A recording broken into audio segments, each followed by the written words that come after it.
نحمده ونصلي على رسوله الكريم اما بعد فقد قال الله تبارك وتعالى كما ورد في سورة النصر اعوذ بالله من الشيطان الرجيم بسم الله الرحمن الرحيم اذا جاء نصر الله والفتح ورأيت الناس يدخلون في دين الله افواجا فسبح بحمد ربك واستغفره انه كان توابا. وقال عز وجل كما ورد في سورة التوبة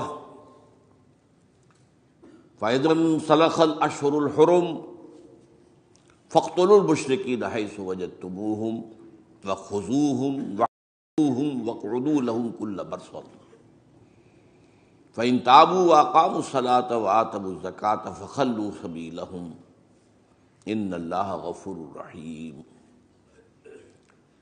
وقال عز وجل كما ورد في سورة الحجرات قالت الأعراب آمنا قل لم تؤمنوا ولكن قولوا أسلمنا ولما يدخل الإيمان في قلوبكم وإن تطيعوا الله ورسوله لا يلدكم من أعمالكم شيئا إن الله غفور رحيم. صدق الله العظيم. رب اشرح لي صدري ويسر لي امري واحلل عقدة من لساني يفقهوا قولي. اللهم ربنا الهمنا رشدنا واعذنا من شرور انفسنا. اللهم ارنا الحق حقا وارزقنا اتباعه وارنا الباطل باطلا وارزقنا اجتنابه. آمین یا رب العالمین. حضرات، فہم قرآن کا جہاں کا تعلق ہے اس کی بہت سی ڈائمنشنز ہیں، ابعاد ہیں.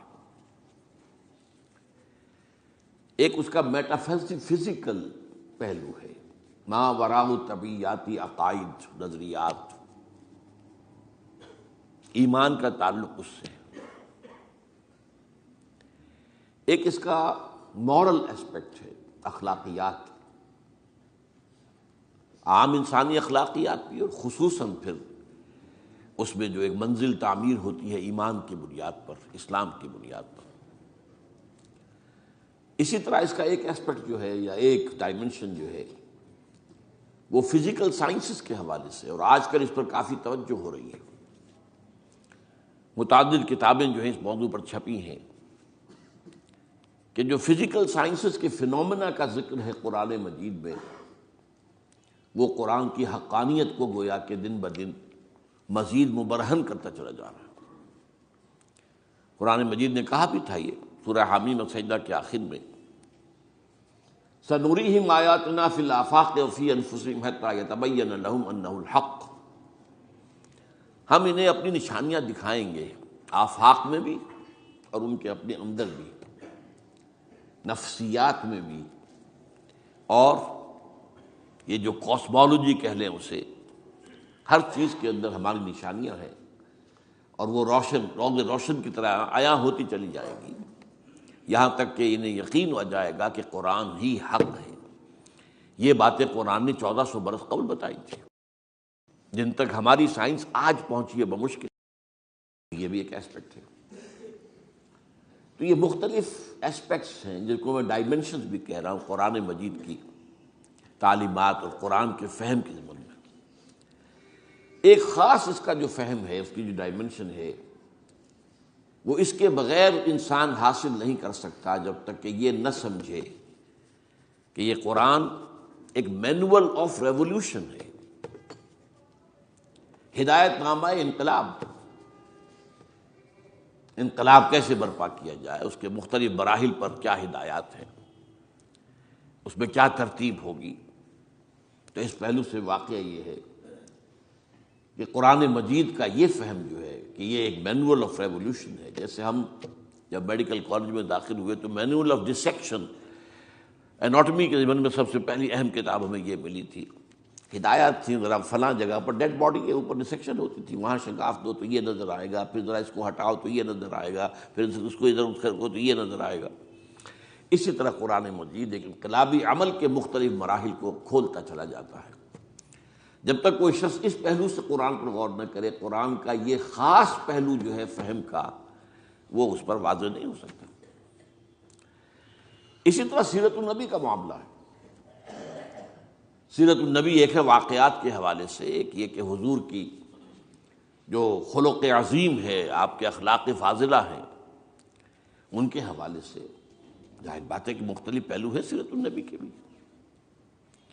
لیکن سیرت النبی کا بھی بعض پہلو ایسے ہیں اور بعض عقدے ایسے ہیں جو حل نہیں ہوتے جب تک یہ انقلاب کی بات سامنے نہ ہو، کہ مختلف مراحل تھے عمل انقلاب کے۔ یہ جو میں نے بارہ آپ کو بتایا، ٹوائنبی نے فقرہ چست کر دیا، وہ پچھلی صدی کا عظیم ترین فلاسفر آف ہسٹری، ہسٹری اور ہے، فلاسفی آف ہسٹری اور ہے، دو مضامین علیحدہ ہیں۔ محمد failed as a prophet but succeeded as a statesman۔ اب اس جہالت کی بنیاد کیا ہے کہ اس کے سامنے وہ انقلابی عمل نہیں ہے، کہ یہ ایک انقلابی عمل کے دو سٹیجز ہیں، اور وہ سٹیجز کے بغیر انقلاب تکمیل نہیں پاتا۔ اسی کی تتبع میں منٹگومری واٹ نے 2 کتابیں لکھ ماری، محمد at Mecca, Muhammad at Medina, اور اگرچہ محمد ایٹ مدینہ نامی کتاب میں اس نے حضور کو جو ٹریبیوٹس پے کیے ہیں، جو آپ کی تعریف کی ہے، جو آپ کی تحسین کی ہے، واقعہ یہ ہے کہ وہ شاید کسی مسلمان اہل قلم سے بھی ممکن وجود میں نہ آ سکے، لیکن اصل کیا اس میں پھیر ہے کہ تضاد دکھایا ہے۔ محمد ایٹ مکہ کچھ اور تھے، محمد ایٹ مدینہ کچھ اور ہو گئے، وہی ٹائم کی بات۔ مکے والا محمد تو ملتا جلتا ہے حضرت یحییٰ سے، حضرت عیسیٰ سے علیہ السلام، مدینے والا محمد تو اور ہی کچھ ہے، جو سپہ سالار ہے، یہ تو صدر مملکت ہے، یہ تو چیف جسٹس ہے، یہ تو بڑا متضاد ہے۔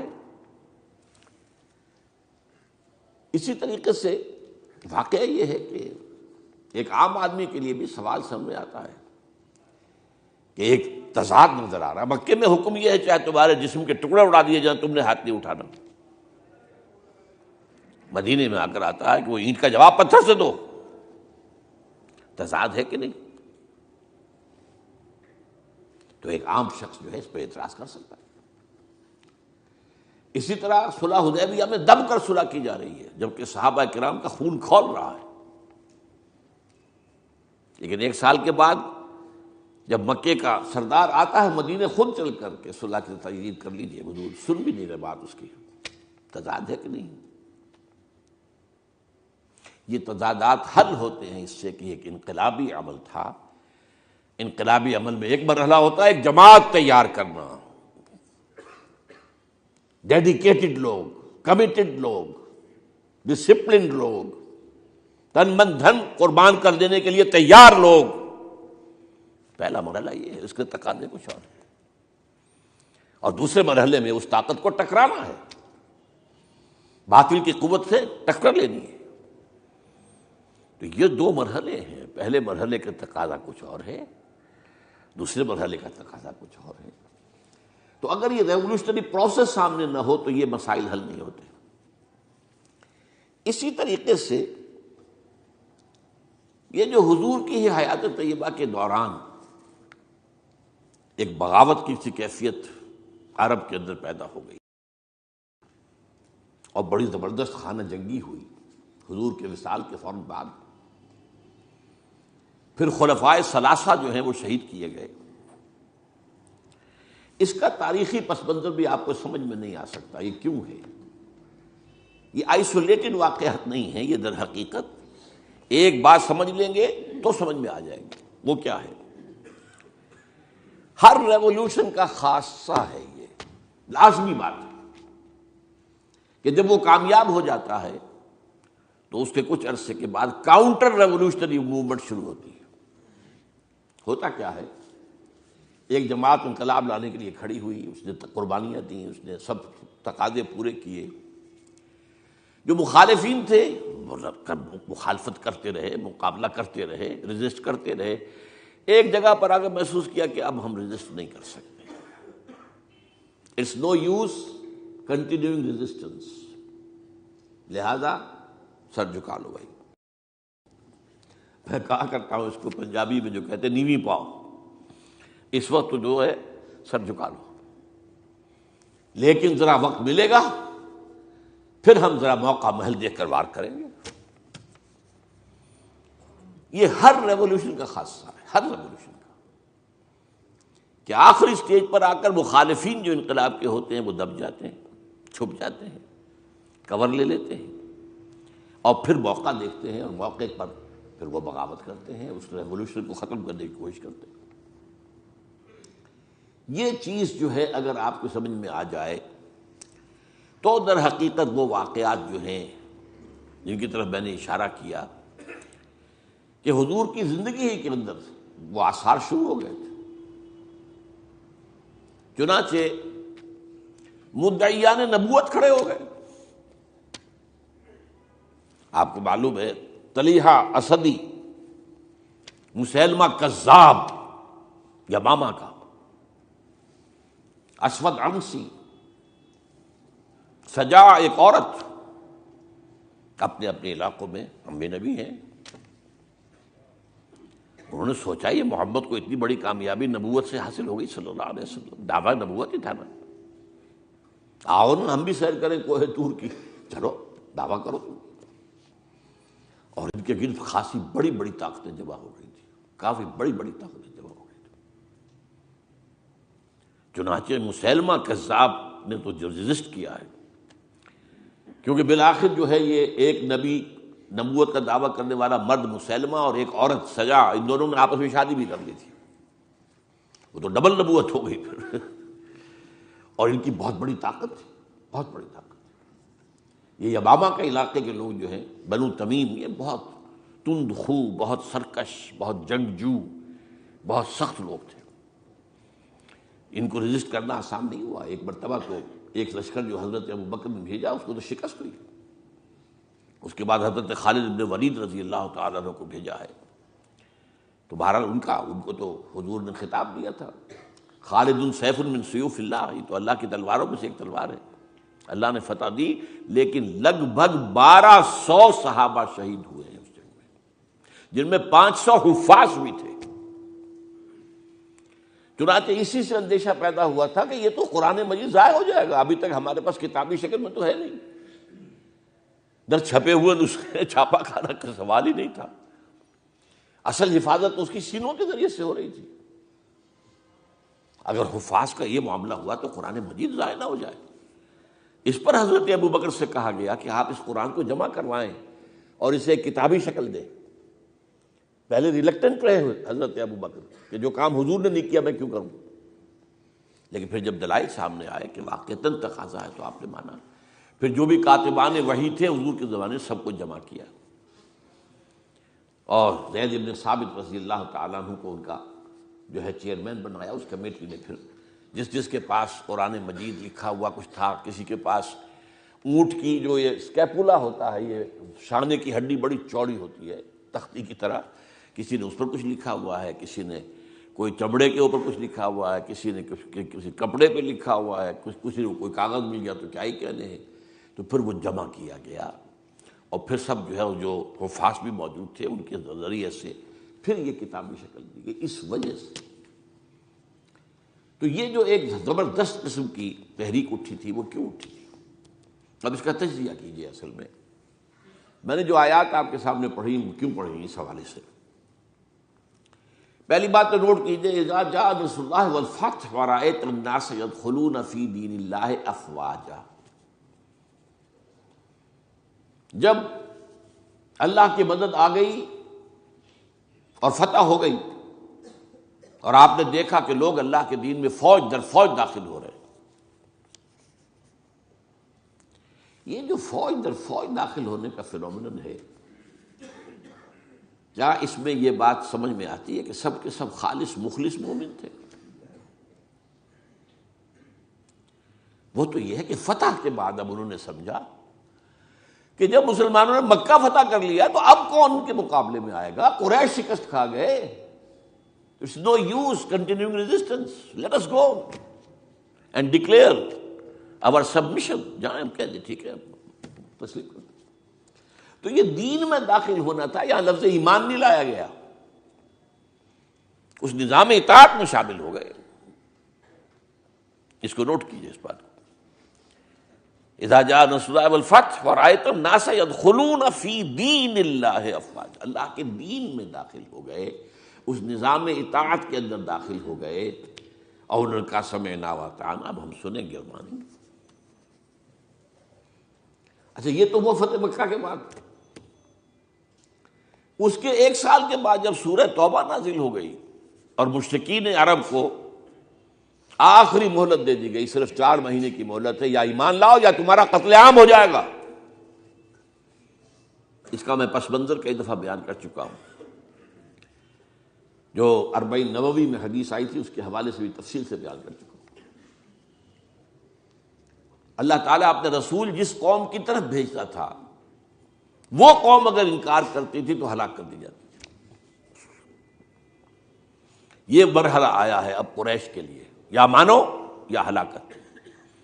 پہلی قومیں ہلاک کی گئی، غرق کر دیے گئے، یا زلزلہ آ گیا، یا کوئی باد سرسر آ گئی، مختلف طریقوں سے.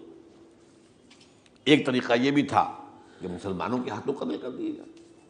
جو میں نے آیت آپ کو سنائی ہے، آیت نمبر 5 ہے سورہ توبہ کی. فَإِذَا انْسَلَخَ الْأَشْهُرُ الْحُرُمُ، اب یہ جو 4 مہینے کی ان کو مہلت دی جا رہی ہے، جب یہ ختم ہو جائیں تو اے مسلمانوں فَاقْتُلُوا الْمُشْرِكِينَ حَيْثُ وَجَدتُّمُوهُمْ، اب قتل کرو ان مشرکوں کو جہاں کہیں بھی پاؤ. وَخُذُوهُمْ، پکڑو انہیں، وَاحْصُرُوهُمْ، ان کا گھیراؤ کرو، محاصرہ کرو. وَاقْعُدُوا لَهُمْ كُلَّ مَرْصَدٍ، اور ہر جگہ گھات لگا کر بیٹھو انہیں گرفتار کرنے کے لیے. فَإِن تَابُوا وَأَقَامُوا الصَّلَاةَ وَآتَوُا الزَّكَاةَ فَخَلُّوا سَبِيلَهُمْ، پھر وہ اگر توبہ کر لے، اپنے شرک سے باز آ جائیں، اور پھر وہ نماز قائم کریں اور زکوٰۃ ادا کریں تو ان کا راستہ چھوڑ دو. ان اللہ غفور رحیم، اللہ غفور رحیم. اب اس کا تجزیہ کیجئے، جو لوگ اس تھریٹ کے تحت ایمان لائے ہیں ان میں تو ظاہر بات ہے غالب اکثریت ان کو ہوگی کہ جو دل سے ایمان نہیں لائے، تو جان بچانے کے لیے ایمان لائے. ایسے بھی لوگ سے تاریخ سے معلوم ہوتا ہے کہ جنہوں نے اس پریشر کے تحت ایمان اسلام قبول کرنے سے انکار کر دیا، وہ عرب چھوڑ کر چلے گئے. کہتے ہیں کہ یہ جو ہمارا ہاں ایک کافرستان ایک علاقہ ہے، یہ جو واق خان کی پٹی کے ساتھ ہی ہے، اور اس کے ساتھ ملتا ہوا ایک صوبہ ہے نورستان افغانستان میں. یہ ایک قوم ہے، ان کا کہنا یہ ہے کہ ہم ان لوگوں میں سے ہیں کہ جو ان آیات کے نزول کے بعد جو عرب چھوڑ کر باہر گئے کہ ہم نہیں مانیں گے اسلام. پھر جیسے جیسے ہم پڑھتے گئے پیچھے پیچھے اسلام بھی آ رہا تھا، فتوحات ہو رہی تھی، تو آگے آگے ہم پیچھے پیچھے اسلام، یہاں تک کہ ہم آ کر ہمارے آباء اجداد ان پہاڑوں میں آ کر انہوں نے پناہ لے لی. یہ چترال کا علاقہ، یہ سارا جو ہے یہاں پر. تو یہ کہتے تھے ہم ان کرشیوں میں سے ہیں. ان کا ایک سردار اور ایک عالم مجھ سے ملا بھی تھا. اس کے بعد یہ ہوا کہ وہ علاقہ تقسیم ہو گیا. احمد شاہ ابدالی نے جب بنایا ہے نیا نقشہ افغانستان کا، تو اس میں سے ایک حصہ اس علاقے کا افغانستان میں چلا گیا.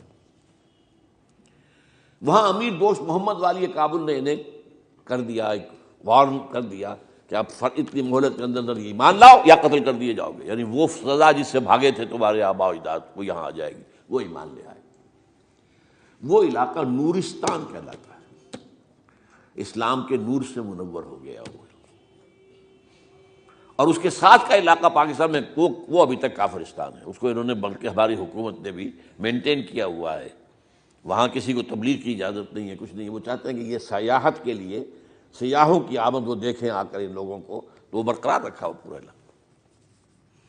بہرحال یہ کیفیت اب یہ تجزیہ یہ کرنا ہے کہ جو لوگ اس وقت ایمان لائے ان میں اگر اکثریت نہیں تو بہرحال بہت بڑی تعداد ایسے لوگوں کی تھی کہ جنہوں نے صرف جان بچانے کے لیے وہ جو ہے وہ اپنا ایمان لانا جو ہے اور اسلام میں داخل ہونا قبول کیا، ورنہ حقیقت میں وہ اسلام میں لائے. اس کے بعد حضرت ابوبکر کی خلافت کے دوران اس سے بھی بڑا فتنہ کھڑا ہو گیا. ہم زکوٰۃ نہیں دیں گے، زکوٰۃ جو ہے وہ ہم دیں گے، خود تقسیم کر لیں گے، خود تقسیم کر دیں گے. حضرت ابوبکر رضی اللہ تعالیٰ عنہ نے طے کیا ان کے خلاف جہاد، جنگ. کیونکہ یہ سورہ توبہ کی 5ویں آیت کے اندر بھی یہ ہے، 2 شرطیں ہیں. اگر وہ توبہ کریں اور نماز قائم کریں اور زکوٰۃ دیں اسی کے حوالے سے جب کہا گیا تھا حضرت ابوبکر سے کہ آپ ان کے خلاف قتال نہ کیجیے، یہ مرتد تو نہیں ہوئے، اسلام سے منکر نہیں ہوئے، کوئی نئی نبوت کو دعوت نہیں کیا، اور زکوٰۃ کے بھی منکر نہیں ہیں اس معنی میں کہ زکوٰۃ نہیں دیں گے، کہتے ہیں کہ ہم خود جو ہے اس زکوٰۃ کا بندوبست کریں گے۔ یہ عظیمت تھی حضرت ابوبکر کی رضی اللہ تعالی عنہ۔ آپ نے کہا کہ اگر یہ حضور کے زمانے میں اونٹ دیتے تھے زکوٰۃ میں اور ساتھ ہی اس کو باندھنے والی رسی بھی دیتے تھے، اب اگر یہ کہیں گے کہ اونٹ لے جاؤ رسی نہیں دیتے تو بھی میں جنگ کروں گا۔ ایسے پیارے الفاظ ہیں، ایبدل الدین وانا حی، کیا دین میں تبدیلی کر دی جائے گی، دین میں ترمیم کر دی جائے گی جبکہ ابھی میں زندہ ہوں؟ میرے ہوتے یہ نہیں ہو سکتا۔ حالانکہ حضرت عمر فاروق جیسی شخصیت بھی مشورہ دے رہی تھی۔ دیکھیے 2 محاذ پہلے کھلے ہوئے ہیں، جیش اسامہ کو حضور نے تیار کیا تھا، آپ نے بھیج دیا، ٹھیک کیا۔ پھر جو نبی نبوت کے دعوے دار تو کھلے مرتد ہو گئے، ان کے خلاف جہاد تو بالکل ضروری تھا۔ اب تیسرا یہ محاذ نہ کھولے، ابھی مسلمانوں کے دل ویسے زخمی ہیں، حضور کے انتقال کے بعد مورال جو ہے مسلمانوں کا گرا ہوا ہے، لیکن یہ عظیمت تھی حضرت ابوبکر۔ اب اس کو یوں سمجھیے ذرا تاریخی اعتبار سے تجزیہ کیجیے۔ اسلام کی فتح کا مطلب مذہبی اعتبار سے کس کی شکست تھی اور سلطنت کے اعتبار سے کس کی شکست تھی، اسی سے پتہ چلے گا کہ کاؤنٹر ریولیوشنری موومنٹس وہیں سے آئیں گی۔ اسلام کے غلبے کا مطلب تھا شرک کا خاتمہ، لہذا جو مشرک تھے عرب کے سابق جو اسلام لے آئے تھے، قالت الاعراب آمنا قل لم تؤمنوا ولکن قولوا اسلمنا، پورا تقریباً بدو عرب مرتد ہو گئے، بدو عرب۔ یہ مکہ مدینہ یہ شہر یہ بچے ہیں، ورنہ اکثر و بیشتر یہ اعراب، اسی لیے اس آیت میں الفاظ کہ قالت الاعراب آمنا قل لم تؤمنوا ولکن قولوا اسلمنا ولما يدخل الايمان في قلوبكم، انہی میں سے یہ مدعیان نبوت اٹھے، انہوں نے ہی زکوٰۃ کا انکار کیا۔ تو پہلا کاؤنٹر ریولیوشن حضور کے ریولیوشن کے خلاف جزیرہ نما عرب سے اندر سے برآمد ہوا ہے، مدعیان نبوت کی شکل میں اور منکرین زکوٰۃ کی شکل میں۔ بہرحال حضرت ابوبکر صدیق رضی اللہ تعالی عنہ کی جو اقبال نے اشعار کہے ہیں حضرت ابوبکر کی شان میں، اگرچہ ویسے تعداد دیکھی جائے تو حضرت علی، حضرت حسین کے، حضرت فاطمہ رضی اللہ تعالیٰ عنہ کی شان میں جو اشعار ہیں وہ بہت زیادہ ہیں تعداد میں، لیکن حضرت ابوبکر کی شان میں بھی چند اشعار جو ہیں لیکن وہ بہت ٹاپ کے۔ امن الناس بر مولا ماں، کلیم اول سینا ماں، ہمت او کشت امت راچو ابر، ثانی اسلام و غار و بدر و قبر۔ یہ 2 اشعار بڑی بڑی یوں سمجھ لیجیے کہ غزلوں پر اور مسئلے ابھارے۔ امن الناس، حضور نے فرمایا تھا مجھ پر جس نے کوئی احسان کیا ہے میں نے بدلہ چکا دیا ہے سوائے ابو بکر کے، اس کے احسانات کا بدلہ صرف اللہ دے گا۔ امن الناس بر مولا، میرے مولا محمد صلی اللہ علیہ وسلم پر سب سے زیادہ احسان کرنے والا کون؟ ابو بکر۔ اور کلیم اول سینا ماں، جیسے صحرا سینا پر، کوہ سینا پر حضرت کلیم اللہ، اللہ سے ہم کلام ہوئے، تو نبوت محمدی کے پہاڑ پر سب سے پہلے ابو بکر آئے۔ کلیم اول سینا ماں، ہمت، یہ لفظ تھا جو میں چاہتا تھا لانا، ہمت، ان کے اندر جو ہمت تھی، جو ول پاور تھی، ہمت وہ کشت ملت راچو ابر، وہ تو بالکل ایسے ہے کہ جیسے کسی کھیتی کے اوپر ابر کا پانی برسے تو کھیتی لہلا اٹھتی ہے، یہ کام کیا ہے ہمت ابو بکر نے رضی اللہ تعالی، عظیمت۔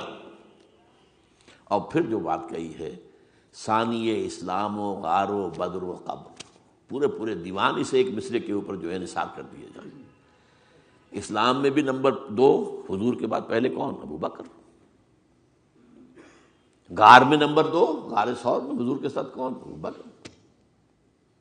بدر میں نمبر 2، جب وہ بنا دی گئی تھی جھونپڑی اور وہاں حضور سجدے کر رہے تھے دعائیں، کون کھڑا تھا پہرے پر تلوار لے کر؟ ابو بکر۔ قبر میں نمبر 2، حضور جہاں دفن ہوئے وہیں نمبر 2 پر دفن ہوئے حضرت ابو بکر۔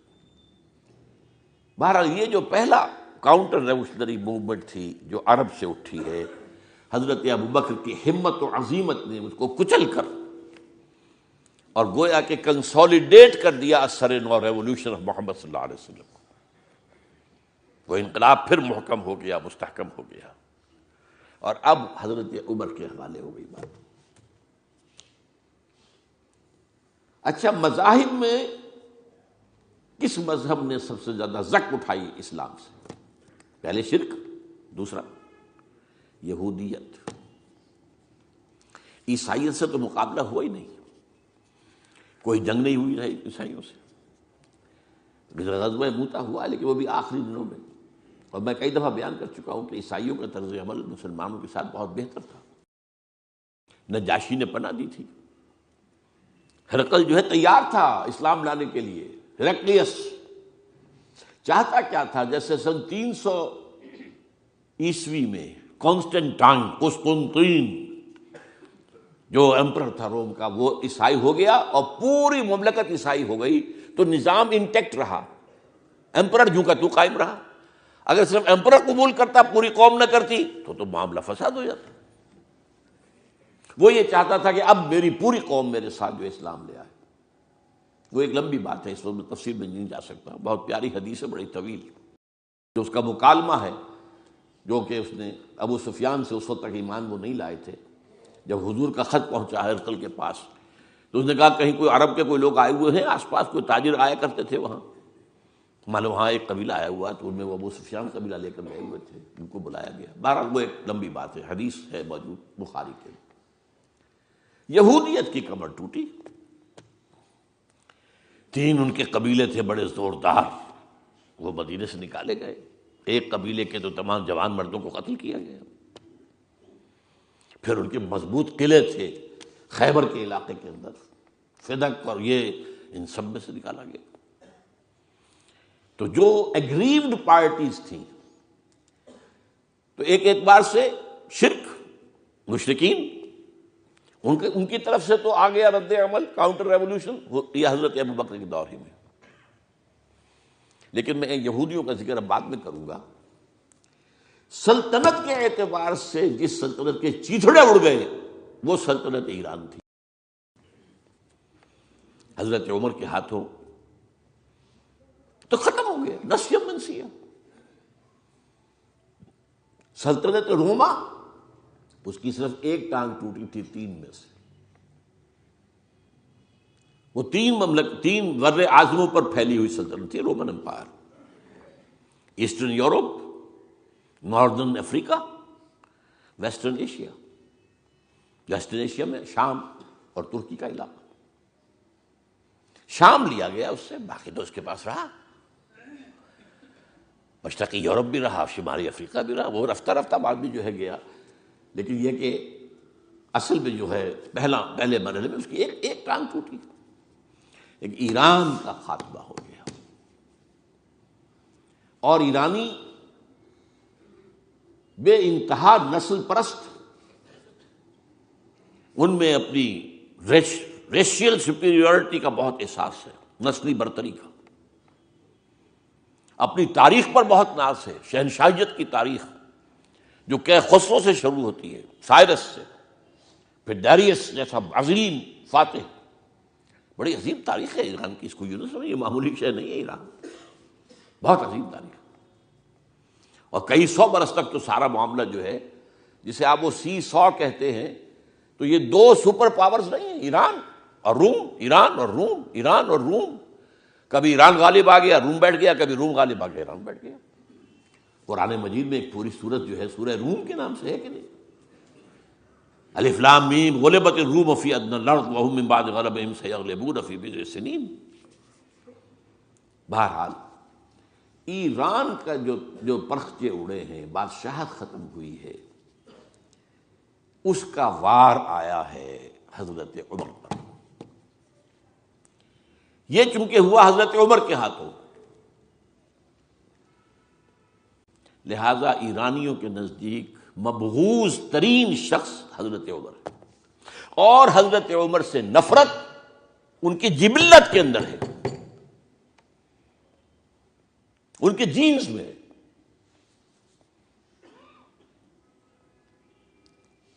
چنانچہ کس نے شہید کیا حضرت عمر کو؟ ابو لولو فیروز، ایک ایرانی غلام تھا حضرت مغیرہ کا رضی اللہ تعالی عنہ۔ اس نے آ کر حضرت عمر سے شکایت کی کہ حضرت مغیرہ جو ہیں ان سے مکاتبت میں کر رہا ہوں، وہ مجھ سے بہت زیادہ پیسے مانگ رہے ہیں۔ مکاتبت یہ تھی کہ غلام طے کر لیتا تھا کہ میں کمائی کر کے تمہیں اتنے پیسے دے دوں گا تو مجھے تم آزاد کر دینا، مکاتبت کہلاتا تھا کہ وہ اتنے پیسے مانگ رہے ہیں، بہت زیادہ زیادتی کر رہے ہیں۔ حضرت عمر نے پوچھا کہ تم کیا کیا کام جانتے ہو؟ اس نے گنوایا، میں یہ بھی جانتا ہوں، یہ بھی جانتا ہوں، یہ بھی جانتا ہوں، میں ترخان بھی ہوں، میں فلاں بھی ہوں، میں چکیے بھی بناتا ہوں، میں یہ بھی کرتا ہوں۔ تو فرمایا کہ پھر تم پر یہ زیادہ نہیں ہے، جو مغیرہ تمہارے اوپر جس قدر رقم ڈال رہے ہیں زیادہ نہیں ہے، اور دیکھنا مجھے ایک چکی بنانی جانتے ہو تو ایک چکی مجھے بھی بنا کے دینا۔ کہا آپ کو تو میں وہ چکی بنا کے دوں گا جو ساری دنیا یاد کرے گی، دھمکی دے گئے۔ اور حضرت عمر نے پہچان لیا تھا کہ دھمکی دی اس نے۔ دوسری طرف اس کی پشت پر کون تھا؟ ہرمزان، یہ ایک بڑا جرنیل تھا ایرانی، شکست ہوئی، گرفتار ہو کر آیا، کیونکہ بہت بڑا وار کرمنل تھا۔ اس کو فیصلہ کیا گیا اس کی گردن اڑا دی جائے۔ اب اس کی چال دیکھیے، ایرانی ذہن کہ مجھے ذرا پانی پینے کے لیے دے دیں اس سے پہلے کہ میری گردن اڑائی جائے۔ حضرت عمر نے فرمایا ہاں پانی دے دو۔ اب پانی کا کٹورا ہاتھ میں لے کہتا ہے دیکھیے مجھے ضمانت دیجیے جب تک میں یہ پانی نہ پی لوں مجھے قتل نہیں کریں گے۔ کہ ہاں ٹھیک ہے، جب تک تم یہ پانی نہیں پی لو گے تو میں قتل نہیں کیا۔ وہ کٹورا پھینک دیا پانی کا، کرو کا قتل مجھے کیسے کرتے ہو؟ یہ پانی تو میں نے نہیں پیا۔ چھوڑنا پڑ گیا اس کو، زبان کی بات تھی۔ وہ تھا اس کی پشت پر ابو لولو فیروز، اور ابو لولو فیروز کے اب بھی اس کے جیسے ائمہ اہل بیت کے اہل تشیع جو ہیں وہ ان کے مقبروں کی صریح بناتے ہیں، اس کے اوپر جالیاں، اس طرح اس کا ہے، اور حضرت ابو لولو فیروز کا حلقہ ہے، وہ قاتل عمر ہے رضی اللہ تعالی۔ تو سمجھ رہے اس بات کو؟ جو بھی اگریوڈ تھے وہیں سے کاؤنٹر اٹیک آنا تھا نا۔ اب آئیے یہود کی طرف۔ ظاہر بات ہے کہ جزیرہ نما عرب سے یہودیت کا خاتمہ ہو گیا۔ اس کے بعد مجھے اکثر اس معاملے میں یاد آ جایا کرتی ہے ایک پکچر کبھی کسی زمانے میں دیکھی تھی، ہیلن آف ٹرائے۔ وہ ٹرائے کا گھوڑا تو بہت سے لوگوں نے سنا ہوگا، کہانی ایسی ہے کہ ان کے تو اسپارٹا اور ٹرائے کے آپس میں جنگ تھی، اس میں وہ گھوڑا ایک بنا کر اس کے اندر چھپا کر فوجیوں کو وہ شہر کے اندر لے گئے تھے۔ اس جنگ میں ایک موقع پر جو ان کا سب سے بڑا یونانیوں کا جو سب سے بڑا سردار تھا، وہ جو ان کا سب سے بہادر شمار ہوتا تھا، وہ قتل ہو گیا۔ تو ایک یونانی جو ہے دوسرا سردار کھڑا ہو کر کہتا ہے so this is the end of Greek bravery but not of Greek treachery. یہ یونانیوں کی بہادری کا تو خاتمہ ہو گیا اس شخص کی موت کے ساتھ، یونانیوں کی عیاری تو ختم نہیں ہوئی نا۔ تب اس نے پھر یہ پہلے تو پسپائی کروا دی، سب کے سب چلے گئے۔ اب یہ ٹرائے والے دیکھ رہے ہیں جا رہی ہیں فوجیں چلی گئیں، جہازوں میں بیٹھ کے بھی روانہ ہو گئے۔ پھر کچھ عرصے کے بعد واپس آئے، خفیہ طور پر گھوڑا بنا کر لائے بہت بڑا، اس کے پیٹ میں اپنے فوجی بھرے۔ اب وہ جو ہے لوگوں نے دیکھا بعد میں ٹرائے کا گھوڑا ہے، اس کو وہ لوگ اندر لے گئے، وہ خوشیاں منا رہے ہیں فتح کی۔ رات کو جب وہ شراب کے نشے میں دھت ہو چکے ہوئے تھے، وہ اس میں سے نکلے، پیٹ میں سے انہوں نے قتل کیا ہے۔ تو وہ ٹریچری ہے۔ تو یہودیوں کی بریوری تو ختم ہو گئی جبکہ خیبر فتح ہو گیا اور وہاں کے بڑے بڑے قلعے حضرت علی رضی اللہ تعالیٰ عنہ کے دست مبارک سے اور ان کا بہت بڑا مرحب، بہت بڑا سردار، بہت بڑا طاقتور، وہ قتل ہوا حضرت علی کے ہاتھوں رضی اللہ تعالیٰ عنہ. But not the Jewish treachery. وہ ٹریچری اب شروع ہوتی ہے حضرت عثمان کے زمانے میں. عبداللہ ابن سبا ایک یہودی ہے یمن کا، وہ اسلام کا لبادہ اوڑھ کر اسلام میں آ گیا مدینے میں. یہاں اس نے اس معاشرے کا خوب تجزیہ کیا، یہاں کیا کیا چیزیں ہیں، کون کون سی فورسز ایٹ پلے ہیں، میں کس دختیرہ کو چھیڑ سکتا ہوں. نے محسوس کیا کہ بنو ہاشم اور بنو امیہ کی بڑی پرانی جو ہے چپقلش اور مسابقت، ایک طرح کا مقابلہ قریش کے ان دو بڑے گھرانوں کے اندر، یہ ان کی ہڈیوں کے اندر ہے. اس کو اٹھایا.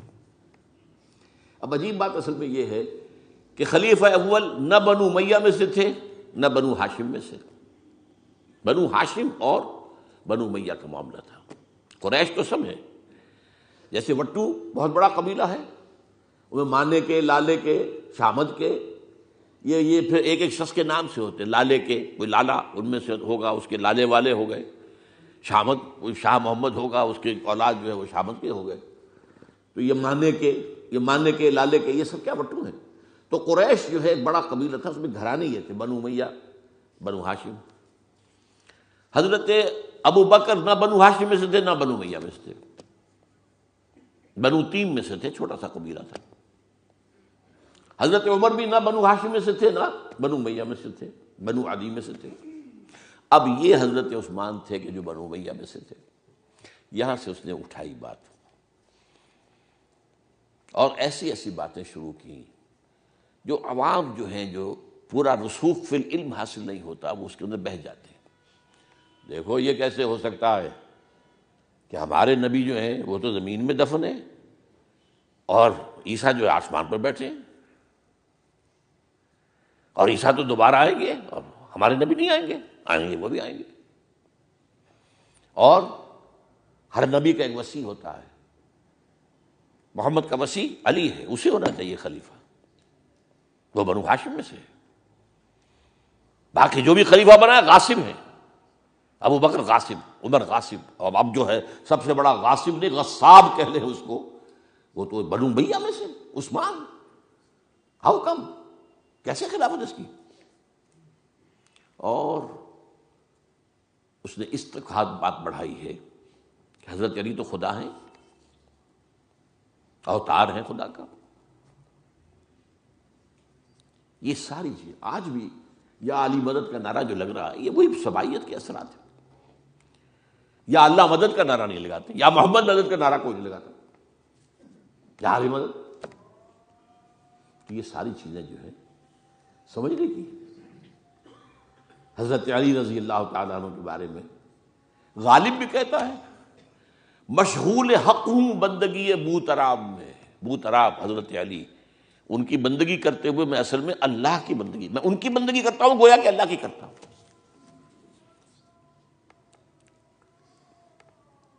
ہر چند علی کی ذات نہیں ہے خدا کی ذات، لیکن نہیں ہے ذات خدا سے جدا علی.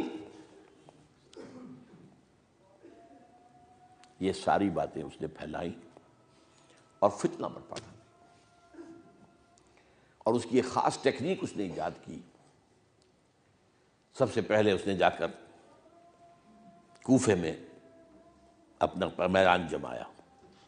حضرت عثمان کے بارے میں تو اپنا بہت ہی، وہ تو اپنے رشتہ داروں کو پالتا ہے، ان کو عہدے سارے اپنے رشتہ داروں کو دے دیے ہیں، اور انہیں دولت انہیں دیتا ہے، یہ کرتا. معاذ اللہ معاذ اللہ.